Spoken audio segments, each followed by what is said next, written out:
Good morning. The topic of the discussion is recent advances in transmission insulators. So, as we look into the before going to the topic, we will look into the brief introduction about the development of the power transmission in the country as well as globally. This graph shows you the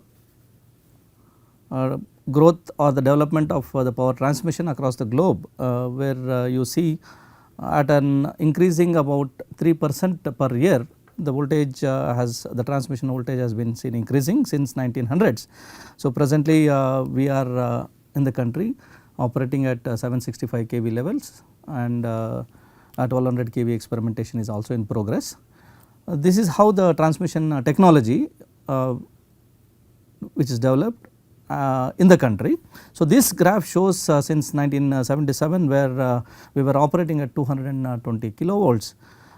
Gradually in 90s we were operating at 400 kV. Further in 2000 we started using HVDC. Prior to that we were using HVDC, but to an extent 2000 we started using 500 kV HVDC. HVDC is much more beneficial for long distance transmission, where huge power can be transmitted over long distances. That is one of the major advantages of going in for HVDC. Presently in the country we have several lines which are operating at 500 kV and also at 800 kV HVDC, which is of world's longest multi-terminal, which has been in operation from Arunachal to Agra. So, presently we are towards the AC side, we are operating several 765 kV transmission lines. HVDC we are at 800 kV transmission system is in operation, and requirement of the power has been more and more. That is the reason the 1200 kV lines are being planned, and experimental station at Bina in Madhya Pradesh, which is also the world's largest voltage level at 1200 kV. The operation or the experimentation is in progress for last 5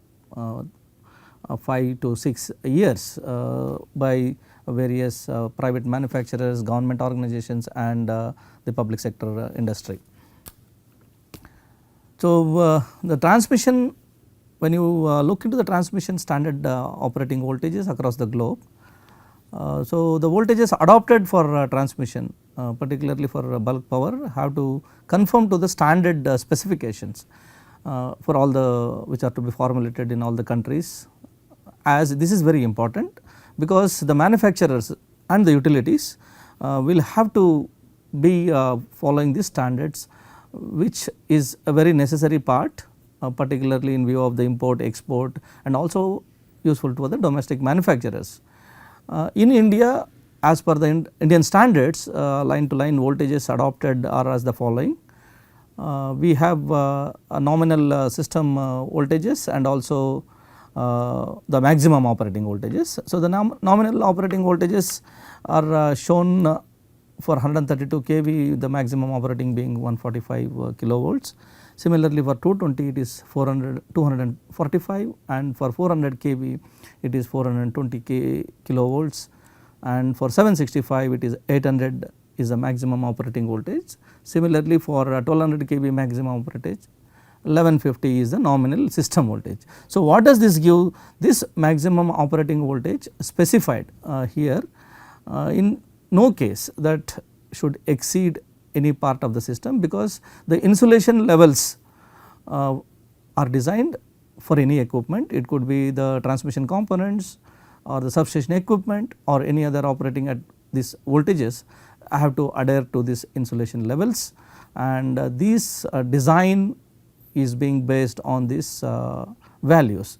So, it is helpful for both manufacturers as well as for the utility personnel to follow this standard voltage levels.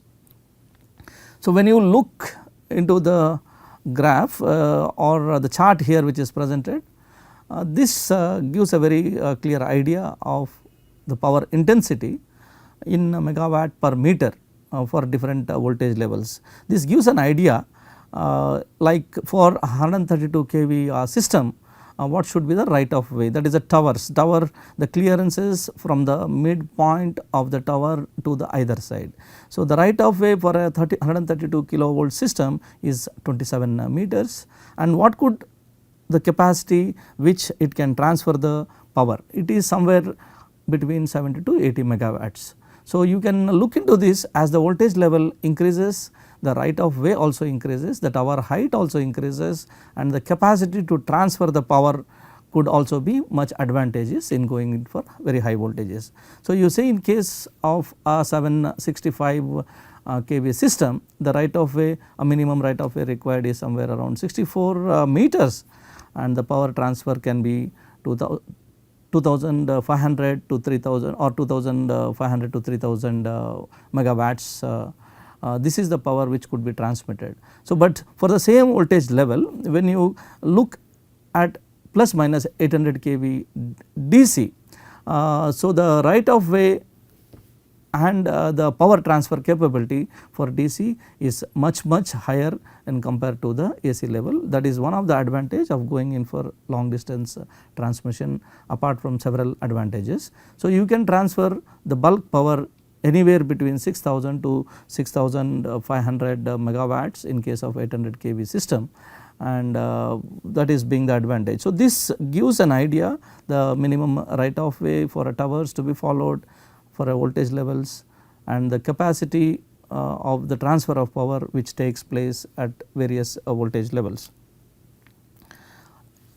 These are a very important information, recent information, the typical all India load curve. So, how much is the power we are consuming in the country. So, this very clearly gives you the information where you can see the y axis being the gigawatts and x axis being the time in a day. The consumption, if you take a typical variation for the all India curve, it shows in the morning there is a decline and it starts rising after in the morning, and it reaches a peak somewhere between 8 to 12 o'clock, or it could be this range where the morning peak occurs. Then because there is a small change or the drop in the consumption, and again after a certain period of time there is a peak which is again says as evening peak, which it shoots up as a requirement, and again steadily it comes down. So, this curve gives an idea of the gigawatt consumption in the country, an average value in the country. So, such huge amount of power is being consumed, where we require somewhere around 136 gigawatts. The second graph here, it shows the energy consumption, how the growth has happened over the period of time in comparison from 2008 to the present. You can see the energy in million units in the y axis, and the energy which is shown towards the x axis, how it is being increased over the time. This is the time is the x axis, and energy in million units in the y axis. You can see that steadily there is an increasing in the energy growth consumption in the country. So, somewhere in December 2017 you can see the energy requirement is somewhere 3350 million units, which we are presently being consuming. So, it is a very huge requirement of energy for various purposes. So, what are the purposes which the energy is being consumed? So, this is again an important graph where it shows you how the consumption over a period of time. Again you can see from 1960s up to 2013 how the percentage of electricity consumption, the y axis shows you the percentage of electricity consumption. So, initially when you carefully look, the major consumer is being the industries, the other being the agriculture activity, the domestic activity, and the traction, the commercial, and many other small requirements. So, this graph very clearly indicates over a period of time how the consumption or the percentage of electricity consumption has been changing. When you carefully look, initially the 70% of the consumption was because of the industry level, that has been steadily decreased, and again there is a small increase at the present stage. But whereas the agriculture activity, initially it could be because many of the places where electricity was not reaching during the early 1960s 70s. So as the electricity has been reaching the places, so agriculture activity has been picked up, and there is again the consumption of agriculture activity going around somewhere between 20 to 25%. So then domestic, again domestic, it depends, you have seen the steady growth in the domestic requirement of the consumption. This is happening, and here again it is anywhere between 20 to 25% of the total consumption of electricity which is happening. So traction, I can see almost it is a steady thing, even though there are several requirements which newer metros have come up, but the requirement of traction is almost looking to be a steady somewhere around 2 to 3% of the total consumption which is happening.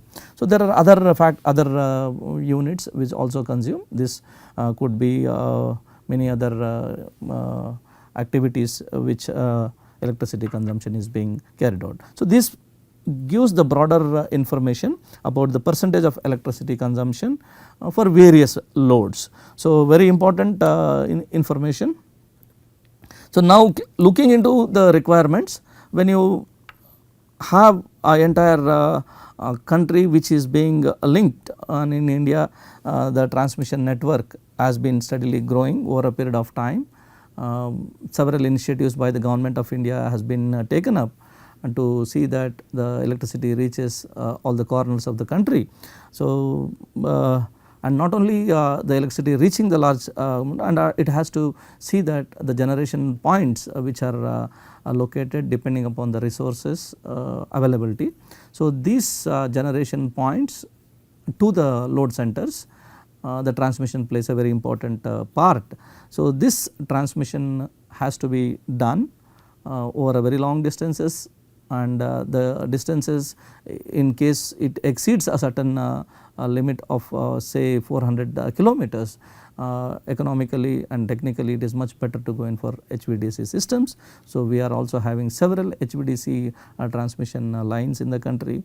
So the map gives an indication various transmission network which is happening in the country, and newer lines which are being also under constructions or proposed are also being shown for voltage levels starting from 132 kV to 765 kV AC and also HVDC lines. So lot of initiatives from the government towards the power sector for the installation of newer lines, and also upgradation of the existing transmission lines is being taken up.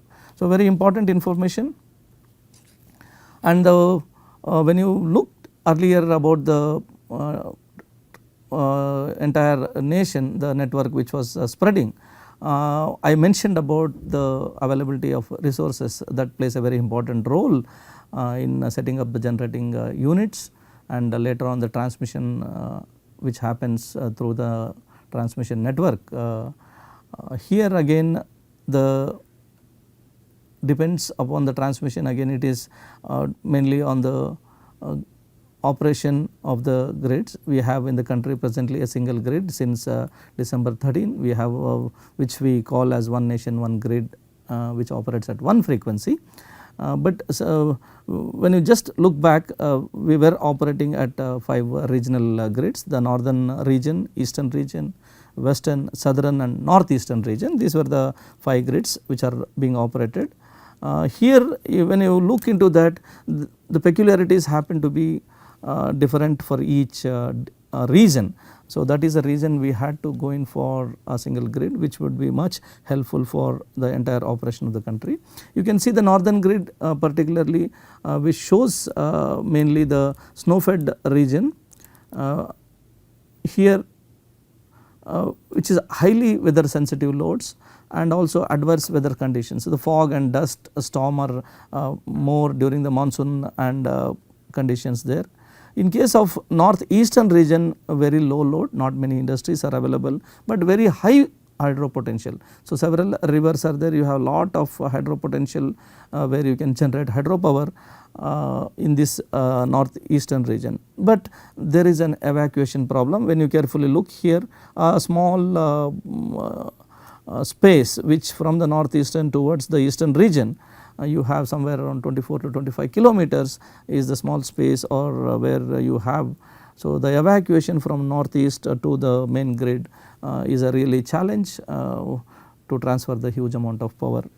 So, when you come back to eastern region, again eastern region consists of a low load, and but this region has plenty of coal reserves. It could be in Jharkhand, Bihar and many of these states where these thermal generation is possible.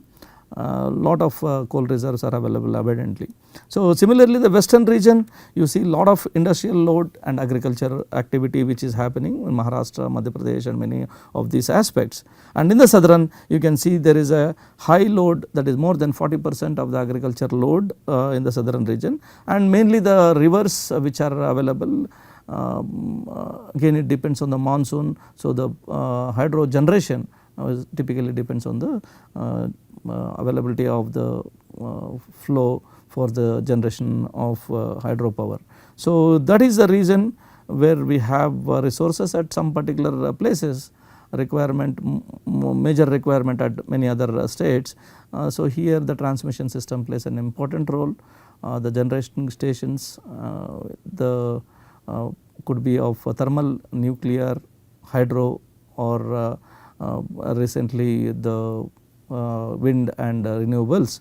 So, these generation has to reach to the load centers where typically transmission system comes into a play, and the transmission system consisting of the transmission conductors, the transmission tower, the transmission insulators, several of these things play a very important role here. So, we will be carefully looking into the important properties pertaining to the insulation, the outdoor insulation, what are the type of insulators which are being used for the transmission, how are these manufactured, what are the design principles pertaining to this, we will be looking into this aspect. So, these are the important components in the transmission system. I have earlier mentioned about this aspect. So, you have a tower which depending upon the voltage level the tower is designed, and you have the conductors here. Again the conductors up to 132 kV system could be a single conductor, for 220 kV it could be a twin, for 400 kV there could be a 4 bundle conductor, and above 400 kV 765 it could be 6 conductor or 8 conductor. So, that is how the conductor configuration is being done, and you have an earth wire on the top of the towers which is mainly used for the shielding purpose in case of lightning activity where the over voltages should not develop and cause the problems related to the transformers in the substations and other equipments which are placed. So, you have a earth wire or a ground wire, then you have hardware fittings. Hardware fittings are basically the corona control rings, it could be the dampers, it could be the spacers. So, several of these things constitute hardware fittings or accessories which are part of the transmission system and very important components. So, each component in the transmission system is very important, and equal amount of care and has to be taken in the proper design of these components. So, the tower, the foundations depending upon where the location of the tower is also important. So, insulators which are very important component of the transmission system is to be discussed, and this forms the important part of the transmission system where we will be looking into the type of insulator, how this insulator design has been started being used, what are the materials which are being used for the insulators for the overhead transmission system, and what are the recent advances in this technology which are being adopted at a very high voltage levels. So, when we look into the history of transmission insulators, these insulators basically grew out of the needs of telegraph industry. So, initially before the power industry, the telegraph industry was in place. These porcelain or initially the glass type of insulators which were known as the pin type of insulators were started being used in late 1700s and early 1800s. So, during 1840s to 50s before the actual insulators were tried or designed, the people were using the glass plates as an insulating material for the telegraphic lines. So, there were several trials with different materials. Initially people have tried out with wood as insulating, cement, porcelain, beeswax. Lot of trial errors have been done, and ultimately it was found that porcelain and glass perform much better, and then people thought about how the porcelain glass can be modified and how this can be used for the insulation aspects. So, in 1900s, the early 1900s, a decade or two, 1900 to 1920s, we saw the application of voltages increased, the insulator designs became complex. So, when the voltage level started going higher, so initially it was say 11 kV, then 66, when the voltage level started going up, the insulator design became complex. So, the insulator became an important part which had to be considered for proper design. So, here either porcelain or a glass or a ceramics, what we call, were the choice for the higher voltages, and how this design came into the picture is very, very important. So, lot of effort was done for to see that this insulators were tried, and where this ceramic or glass insulators were initially invented by two important persons in 1907. One is the Harold Buck and of the Niagara Falls Corporation, and the Edward Hewlett. He is the engineer who was working in General Electric. So, these two people were the responsible for the early design of ceramic insulators for high voltage transmission. So, before that several trials were carried out, and finally the insulators which were used for the present day were modified version of this insulator which were designed by Harold Buck and Edward Hewlett. So, later on as the voltage levels grew up, people felt that ceramic or glass were bulky and also required a lot of effort in stringing. So, they thought that how to reduce the weight and what could be the material which could be used for the replacement of this. So, somewhere in 70s people started trying it out, several type of non-ceramic glass type of insulators which are basically known as a composite material or a polymeric type of insulator. So, the industry both in US and Europe started using various composite materials. Initially they started EPDM, later on they started using silicon rubber with several additive fillers and several of these things. So, this is how the newer technology of non-ceramic insulators or polymer insulators started to come into the existence.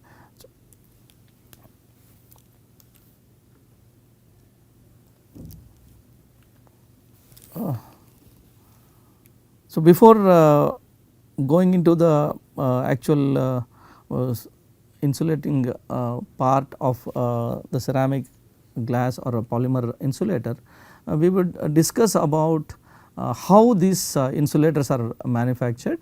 So, we will see the ceramic insulators, manufacture of ceramic insulators, what are the important components which are required, what is the material which is required, what is the process which is adopted for the manufacturing of a ceramic insulator and also the polymeric insulator.